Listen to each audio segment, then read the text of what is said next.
Hey, howdy, hey, everybody. Doodle here, and today we're gonna kick back, relax, and do a chill first impressions video for Persona 3 Reload. Sorry, no face today. My schedule has been super crazy, and I really want to get my Persona energy out into the world before I have to head out the door and go out of town. But yes, Persona 3 Reload, it's a remake of what was originally a PS2 game, and then it also got a port over to the PSP, and it is so rad to get a chance to see this game get a major facelift. The Persona series is known for taking classic RPG elements and giving it the freshest spin. We're talking beautiful UI, funky music, and just tons of style. I've been eagerly waiting for my chance to jump to this one after putting over 100 hours into Persona 5 over the pandemic. But I have been curious. Is this the kind of game where you play one, have a killer time, but no other sequel can really match the first experience you had? Like, can I actually put in another 100 hours into another game in this series and have it hit as hard? Well, I'm happy to report so far, with maybe 8 hours in, that I'm having a real sweet time. Especially with the rainy season hitting my area, it's been the best vibe to just chill inside and run around this Japanese city. To give the briefest summary on what Persona 3 is all about, you spend your days role-playing the life of a Japanese high schooler, picking who to spend time with, what clubs you want to join, and where you want to hang out. These choices gradually each day build up different stats, allowing you to further unlock relationships and experiences.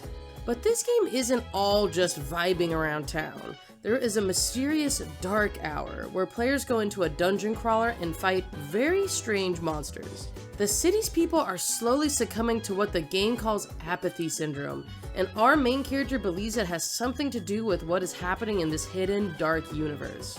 And let me be the first to say that I am not a huge, big strategy gamer. And JRPGs especially can be full of so much fluff and big numbers that lead to excessively long games with lackluster characters and stories. I just feel like so many of these kinds of games can be such slogs. And it was a huge surprise for me when I picked up Persona 5 back in 2020 and was able to not only stick with it, but deeply enjoy the experience.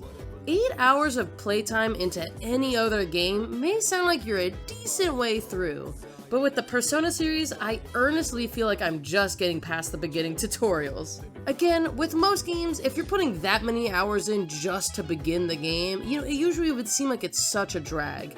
But the drip feed Persona 3 gives is just the right pace to make me get addicted.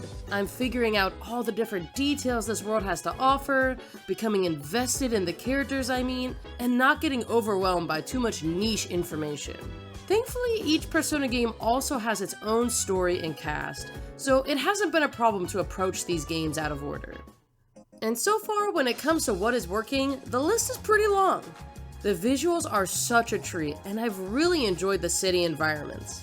It's cool to have this urban Japanese vibe crossed with a bit of an Italian seaside flair.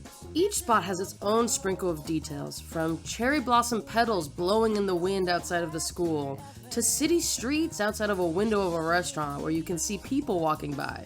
The world feels so alive and bustling. Persona is so good at finding the best balance for what I would call optimized flair, especially with its environments. We can get a good variety of restaurants to visit since they simplify each location to a single camera angle you will view the spot through. And while that sounds limited, the art team fills that shot with so much character and detail that it really doesn't feel like a limitation. And of course, that also carries over to what Persona has become a staple for: gorgeous, unique UI. We've got beautifully illustrated character portraits for dialogue, we've got menus that are so strong in their design sense with this saturated water look, just enough animated movement to give them an interesting energy and yet not distract from the information.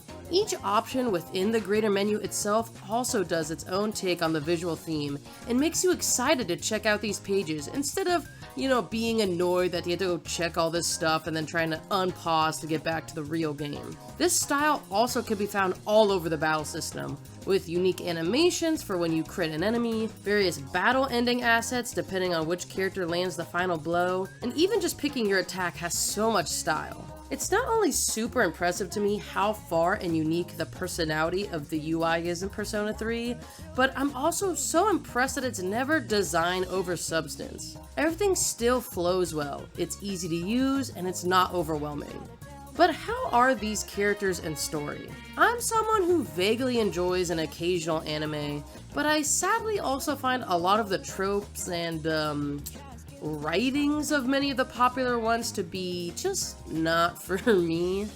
With Persona 5, I fell in love with the cast, but there were still a variety of moments that weren't my speed, with it having weird sex past things between characters, the way you can romance one of your teachers as an underage kid, and it having off moments with how it handled queerness. I was a bit nervous going into Persona 3 as it was written further back in time and, more like the early 2000s. So far though, things have been good. Really the only thing that stands out to me so far is that our first two starting characters might feel a bit too similar to the ones we had at the beginning of Persona 5. We've again got the trope of the funny, goofy guy and the more reserved, kind of nagging girl, which can feel like a bit of a boring anime cliche. Thankfully, the other people I've met so far in this game are unique and don't feel like that much of a repeat. Overall, I'm actually intrigued that the start of this game has felt decently different. Yes, we are another transfer student, and again, mysterious dark energy is causing the city's people to feel strange. But whereas Persona 5 felt like we jumped into the plot and drama pretty quickly, Persona 3 has felt like it's given me more time to just start out as a normal-ish kid. I'm already checking out the local shrines, meeting people online, and joining school clubs. I can feel that I'm probably right on the cusp of the plot really kicking off. Some folks might be kind of put off by the fact that the characters have to shoot themselves in the head, metaphorically, kind of, to activate their powers in battle, but I think it isn't just an edgy choice, but instead adding to the greater message this game seems to be building. As I mentioned earlier, the town has been taken over by apathy syndrome, making people feel super depressed and disinterested in their lives. And so while I'm still extremely early in the story, I can feel that this game is grappling with Japan's culture and how overworked people feel there.